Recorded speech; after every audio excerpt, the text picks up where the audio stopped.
What is going on, guys? Welcome back into Content Meta. And yes, we have another spectacular, crazy, fan-serviced episode. Man, now, for it to be one of the shortest chapters so far, it left so much to unpack. And you should know by now how we review things here. We don't give you the play-by-play, we just flesh out pertinent details.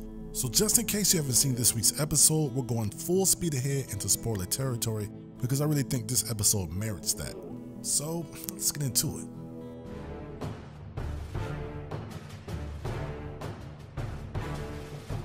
As much as fans might feel that some chapters may fall prey to fill-in fan service, I think objectively, these last 3 chapters have been anything but. However, the most important aspect of the show takes place while still en route to Tython. There's a very telling interaction that happens between Din Djarin and Grogu, and I'm not sure if we're supposed to take that for granted. You gotta imagine this as well. Mando is also pleased just to know his name. After all, he's been traveling with Baby Yoda the whole time. And you can really see the common bond that they share is more than likely the meat of the show.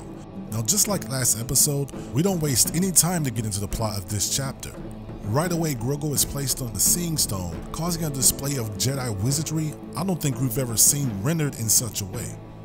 Now, as Grogu reaches out to other Jedi, and we'll get to who I think that is in a couple of segments, we see a ship land, and I know I said I wasn't a fanboy in the first video. I'm not gonna lie, I almost fanboyed out. But from the glimpses that we got from last season to the reveal that we got at the very end of chapter 9, when the Slave One landed, it was pretty much confirmed who he was. But the only question would be, what side would Boba Fett end up being on?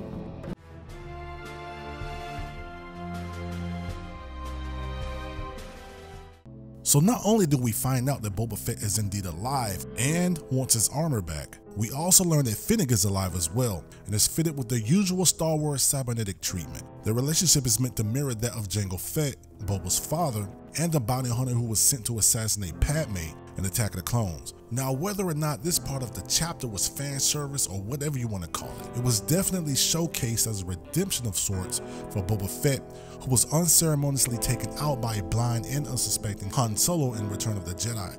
Boba Fett was brutal, relentless, oftentimes shattering the stormtroopers' armors. That was before he got his armor back. And then afterwards, you already know how it goes down. It's crazy. A lot of things that only maybe Star Wars fans themselves know what's going down. However, even with everyone having their individual moments of badassery, Grogu, after being exhausted from reaching out through the Force, is taken by Moff Gideon's Death Troopers, which obviously sets up the events for the next chapter.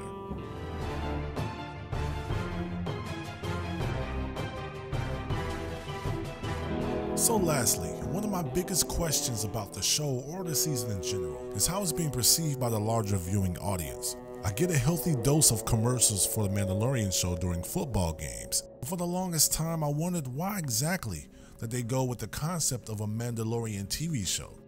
But after this episode, I'm beginning to see why they took this approach. It's all coming together now. After Boba's OP fight scenes, his father is canonized as a foundling, which is the same as Din Djarin, who's a part of the Death Watch. No, it's not exactly Luke Skywalker or Darth Vader caliber recognition, but it does one thing that diehard fans won't complain about. That's pure classic Star Wars world building. And while characters like Ahsoka Tano or Bo-Katan are recognized by more so hardcore fans, everyone knows who Yoda is. And the joining together of that easily recognizable character that is now plugged into a lesser known Mandalorian lore is a bold and compelling move. I think the show is really beginning to hit its stride, and also if young Grogu is not careful, he can end up being found by not only a light side user, but a dark side user as well, judging by the way he was handling those stormtroopers. Speaking of which, I'm very interested to see who the show introduces as a result of Grogu using the Seeing Stone. No elaborate explanations here, but my money's either on Ezra, maybe a Cal Kestis from the Jedi Fallen Order game, or maybe perhaps Luke. Who knows? But we can do a bit of deductive reasoning here when it comes to Ezra. I think we're not gonna see him until we see AHSOKA or AHSOKA series starts. And yes, there is an AHSOKA series that's in the pipeline.